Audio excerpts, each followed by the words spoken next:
Boa tarde, gente. Conforme vocês escolheram, nós vamos falar sobre fios hoje. De vários tipos de fios. Porque, na verdade, nós temos várias classificações. Desde os fios não absorvíveis aos fios absorvíveis.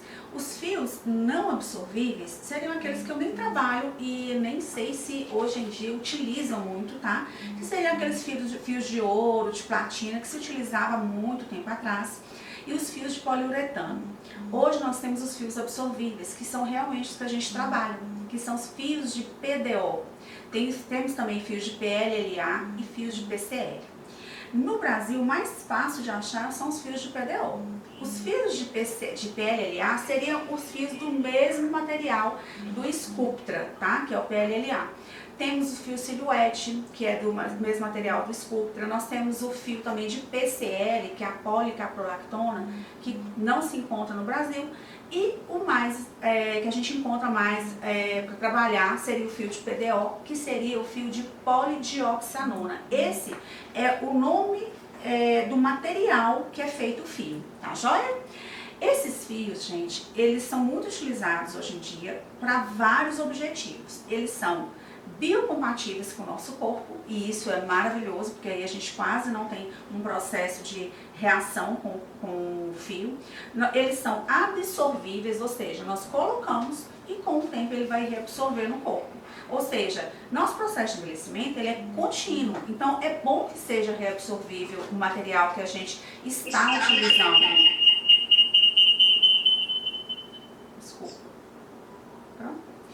É bom que seja reabsorvível o material que nós estamos utilizando no paciente, porque o processo de envelhecimento ele é contínuo, ele não para.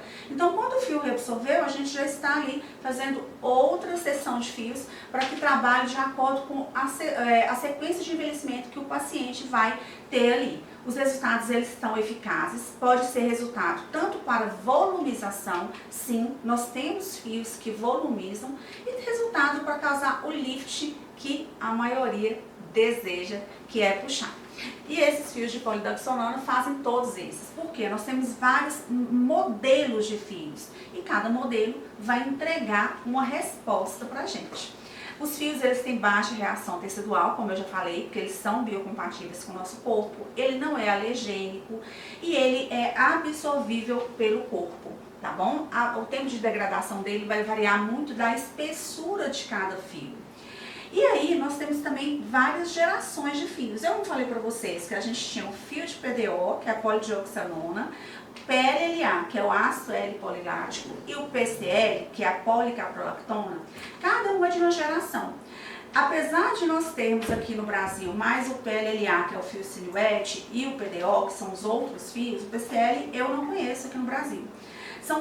Todos eles vão produzir colágeno. Claro que a reação inflamatória de cada um ela é muito diferente, a durabilidade de tração deles também é diferente e a biodegradação deles também tem um tempo que cada um vai reabsorver. E claro, todos eles são fio dependente. O que a gente fala fio dependente? Nós continuamos o processo de envelhecimento.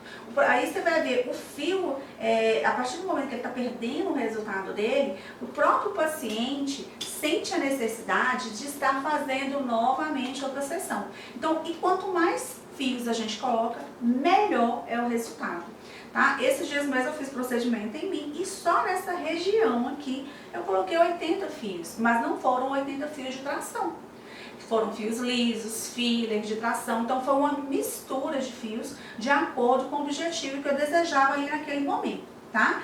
E o que eles mais vão fazer pra gente são estimular colágeno. Então, quando a gente fala de bioestimuladores de colágeno, a gente só pensa em outros produtos, como o Sculptra, como o Elancê, o Eleva, o Radiese. Só que o fio, ele também é um bioestimulador de colágeno. Mas aí a gente trabalha com ele de acordo com o objetivo, ou para dar volume, ou para dar só estímulo de colágeno, ou também para gerar um tracionamento de acordo com o objetivo que a gente deseja, tá? Eles são, como eu falei, biodegradáveis, porque eles reabsorvem, biocompatíveis, porque eles são compatíveis com o organismo do paciente, e ele tem baixa citotoxicidade, ou seja, ele quase não dá reação inflamatória no organismo. A partir do momento que ele tem o objetivo de formar colágeno, ele também aumenta a espessura dérmica para a pele. Então aquela pele fininha, porque nós vamos envelhecendo e a pele vai ficando fina. Aquela pele fininha, gente, ela começa a ficar com a derme mais grossa, mais firme. E isso é o desejável pelo paciente. E a absorção dele do fio de PDO, ele gira em torno de 9 a 18 meses, porque tudo vai depender da espessura de fios, da quantidade de fios que nós colocamos, tá? E não significa que eu colocando fio agora, eu tenho que esperar 9 meses para colocar novamente, ou 18 meses, que seria o tempo de reabsorção. Eu posso sim, daqui 3 meses, por exemplo, já chamar o paciente e colocar mais fios, porque às vezes a flacidez daquele paciente, ela pede que faça mais sessões. Então, a degradação do fio, ela acontece por hidrólise. A gente coloca aquele fio, que ele é uma cor roxa, gente. Quando a gente coloca ele dentro do tecido do paciente, ele é roxo. A partir de mais ou menos uma semana, ele começa a ficar transparente, porque ele começa a sofrer esse processo de hidrólise, de reabsorção dentro do corpo do paciente, tá? E através desse estímulo que a gente vai ver a formação de colágeno em torno de 90 dias que acontece. Então, se eu coloco hoje no paciente, com 90 dias, esse estímulo de colágeno vai acontecer, igual os outros bioestimuladores que a gente tem para trabalhar também. A camada que a gente coloca o fio, ela é muito variável, e isso de acordo com o objetivo que a gente quer. Por exemplo, se eu quero, o meu objetivo é colocar um fio de tracionamento, ele é normalmente canulado, e ele vai numa camada do subcutâneo, que é na gordura, tá? Agora, se eu tenho um objetivo apenas de estímulo de colágeno, que a gente trabalha com aqueles fios lisos, que são os mais fininhos, gente, ele é muito liso. Ele é praticamente da espessura de um fio de cabelo, tá? E se o cabelo for fino, porque se o cabelo for grosso, ele é muito mais fino. Então, por isso que a gente tem que colocar uma grande quantidade. Então, quando a gente quer estímulo de colágeno só, a gente vai usar o fio liso. E esse fio, ele é colocado bem superficial, apenas na derme, para a gente ter esse estímulo de colágeno nessa região. Quando a gente quer o tracionamento, a gente coloca no subcutâneo. Normalmente, todos os fios que vêm canulados, que o paciente chama ele de agulha, né? Mas na verdade é uma cânula, que a ponta é romba, são fios que normalmente vão na camada subcutânea, porque por eles serem grossos, ele já entra na gordura, tá? E normalmente quando a gente quer volumização também, a gente muda de modelos de fio. Por exemplo, eu tenho aqui uma maquete para mostrar para vocês que eu acho bem interessante. Esse fiozinho, esse modelo de fio aqui, ó, é o fio liso. É claro que aqui ele tá grande. Esse que eu falo para vocês, que ele é da espessura de um fio de cabelo, tá?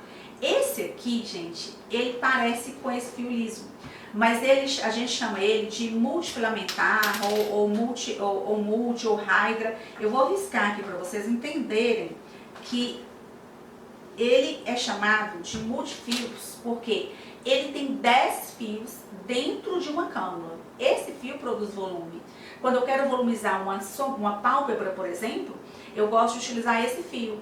Aí eu utilizo os 2 fios, ou seja, com 2 entradas só, 2 pertúrbios, eu vou colocar 20 fios ali nessa região aqui do paciente. Aí eu ganho um certo volume e ganho também o estímulo de colágeno que todo mundo deseja.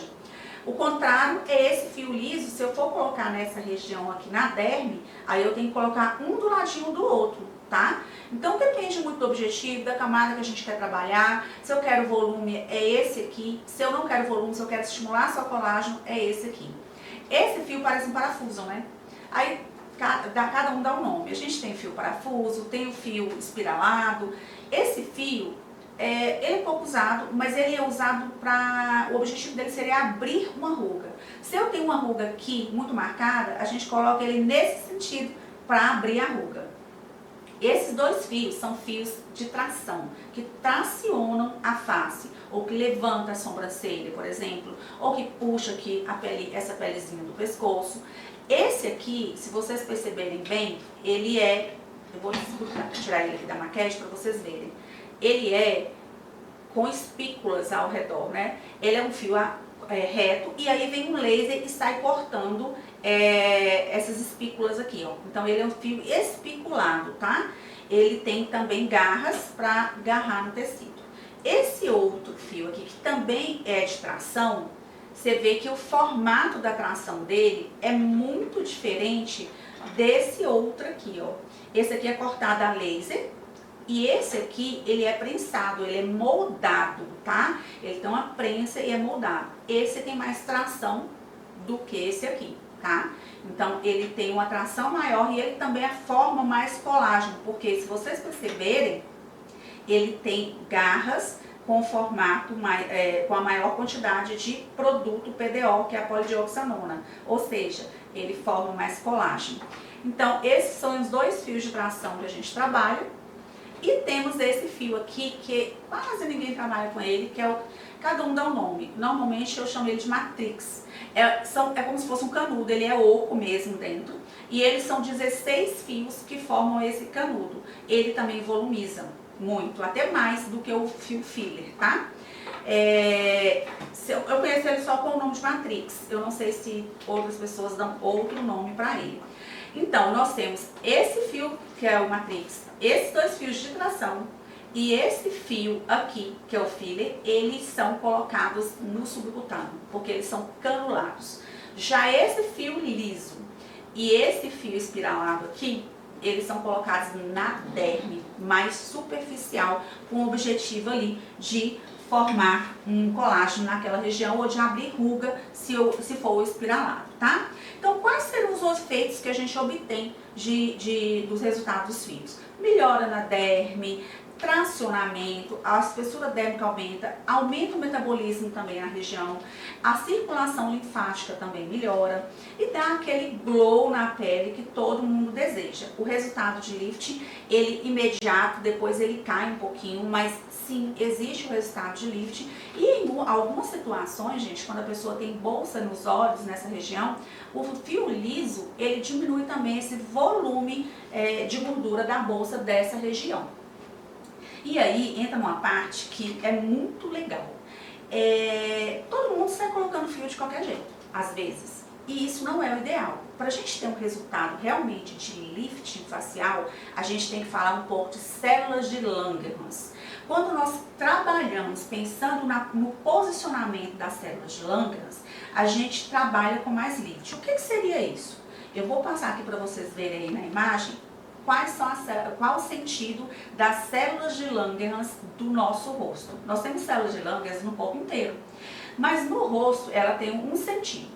Toda vez que você quiser tracionamento com os fios de tração, que vai ser tanto o especulado como o moldado, vocês têm que pensar em colocar o fio perpendicular às células de Langerhans para vocês terem um melhor tracionamento. Tá? Então, tem duas coisas que a gente pensa para ter bom tracionamento.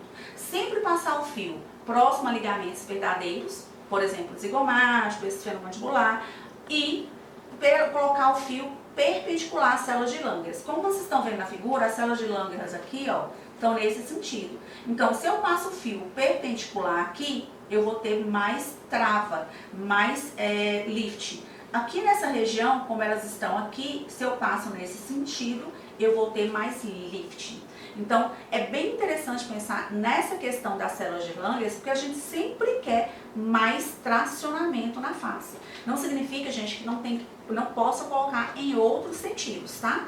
Mas em relação a tracionamento, seria onde vocês realmente iam conseguir um resultado maior. E outra coisa que eu acho muito interessante, que pouco se fala. Nós aplicamos Botox para melhorar as rugas, né? Para suavizar as rugas. Mas pouco se fala de que também o fio pode melhorar a força muscular, ou aumentando a força muscular, ou diminuindo a força muscular. Isso mesmo. E normalmente a gente faz isso muito com os fios lisos, tá? Eles são feitos na derme para produzir colágeno. Mas se eu quero um objetivo de aumentar a força de um músculo, eu posso usar fio liso dentro da camada muscular, tá? Mais profundo. E aí eu vou usar ele paralelo às fibras musculares. Assim eu tenho um aumento de contração muscular. Vou dar um exemplo para vocês. Nessa região aqui da fronte, as fibras da nossa região frontal, elas são nesse sentido, não são? Se eu coloco fios nesse mesmo sentido das fibras, e na camada do músculo mais profundo, os fios lisos, eu vou aumentar a força muscular desse meu frontal. coisa que normalmente a gente não deveria fazer, porque a gente quer diminuir ruga nessa região. Mas se eu quero, aí vou passar o slide para vocês verem, aqui a mudança. Se vocês querem uma diminuição da força muscular, aí eu coloco ele perpendicular às fibras do meu músculo, daquela região. Diquinha para vocês, tá? Então, quero diminuir a força muscular do músculo, coloca perpendicular a essas fibras musculares. Então, gente, eu acho que hoje já deu os 15 minutinhos da live. Falei um pouquinho dos tipos de fios, falei dos modelos que tem, do objetivo dos fios, e depois a gente volta com mais live para vocês, e aí a gente já vai falar de outro assunto. Eu vou fazer enquete novamente para ouvir sobre o que vocês querem falar, tá bom?